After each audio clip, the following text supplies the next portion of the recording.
Hi, today I'd like to talk to you about trigger control, which is one of the things that really will determine whether you're going to hit your target or not.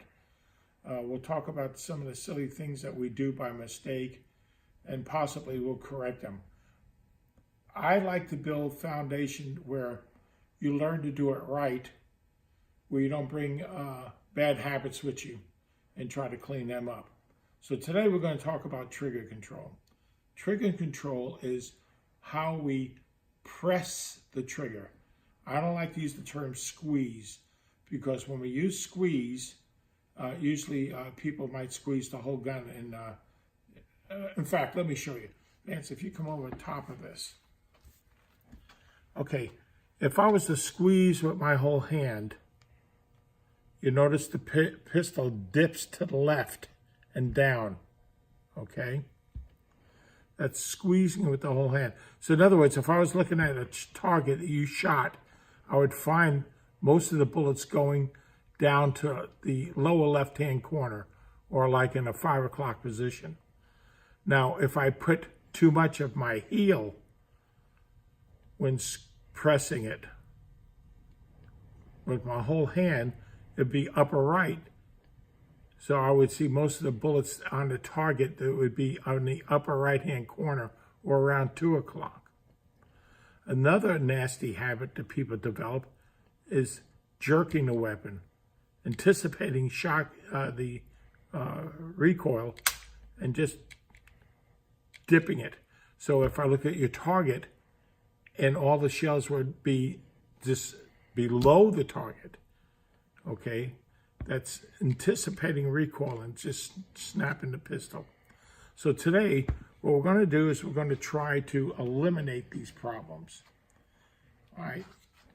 What I'm going to do now is going to look real silly, okay? But in fact, we practice this at Gunsight, one of the most prestigious gun classes that you can attend. I went there several times. And as if my thumb was the trigger, I would place my trigger finger on my thumb and press back without the rest of the hand squeezing. Now, these were things that we practiced, the ability to concentrate just on that trigger finger coming back and pressing the trigger.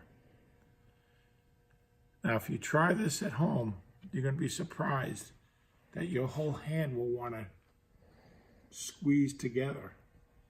But the more that you practice this, you develop muscles in that trigger finger, and you can keep it from completely coming across. So I'm going to do that right now with this particular gun. By the way, this is the newest SIG. It's the X-Carry. It's pretty hot stuff. It comes with glow-in-the-dark sights and a new trigger and a bunch of stuff with 3 magazines. We were fortunate to get one at a special price that's like $200 below retail. But enough with the advertisement about the gun. Let's do a little more about pressing this trigger. All right, now I was looking for one of my training guns. I couldn't find it. So what I'm going to do is just show you as pressing back without the rest of the hand squeezing it. Let me do that again.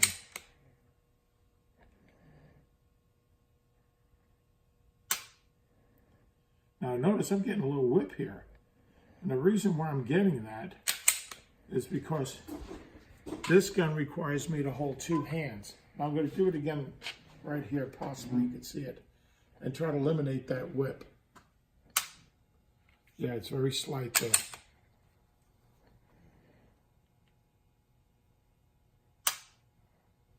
Almost negligible.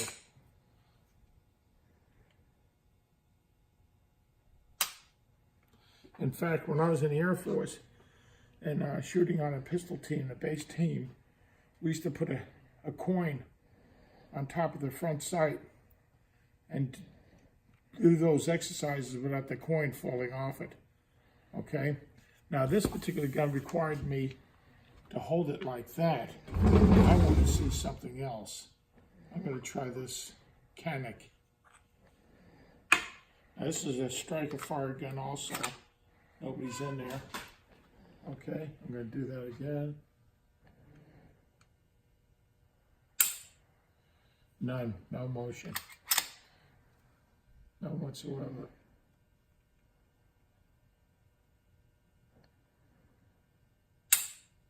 And if you remember, I'm focusing on that front sight. I remember from previous videos, a focused front sight's going to dictate where that bullet's going. Okay, that's autoloaders. Let's do it with a revolver. In fact, let's do, this is a Charter Arms 44 Special. It's a neat carry gun. You don't have to have expanding bullets for this thing. It's a big enough hole already. Now I'm going to press. You notice the front sight didn't jump at all.